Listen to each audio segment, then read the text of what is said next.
পুরনো সম্পর্ক ধরে রেখে আবারও নাইকির সঙ্গে যাত্রা শুরু করল ব্রাজিল। বিশ্ববিখ্যাত ক্রীড়া সামগ্রী প্রস্তুতকারক প্রতিষ্ঠান নাইকির সঙ্গে নতুন করে ১২ বছরের চুক্তির মেয়াদ বাড়িয়েছে ৫ বারের বিশ্ব চ্যাম্পিয়নরা। নবায়নের আগেও আগামী ২০২৬ সাল পর্যন্ত সর্বশেষ চুক্তি ছিল। সূত্রের বরাত দিয়ে বার্তা সংস্থা অ্যাসোসিয়েট প্রেস জানিয়েছে, নতুন এই চুক্তির মূল্য $১০ কোটি, যা বাংলাদেশি মুদ্রায় ১২০০ কোটি টাকা। পাশাপাশি ব্রাজিলের জার্সি বিক্রির অর্থ থেকে রয়্যালটির টাকাও পাবে ব্রাজিল।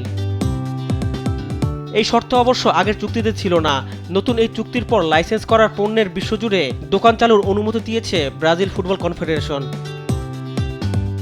নাইকির সঙ্গে নতুন চুক্তির প্রসঙ্গে সিবিএফ প্রেসিডেন্ট এদনালদো রদ্রিগেজ বলেছেন,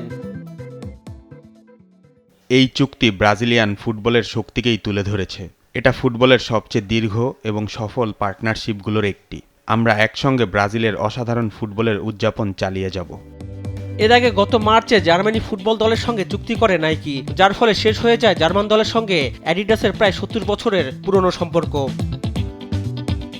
নাইকির জার্সি শুধু ব্রাজিলের নারী ও ফুটবল দলের জন্য না, বিচ ফুটবল এবং ফুটসালেও ব্রাজিল দল নাইকির জার্সি পরিধান করে থাকে।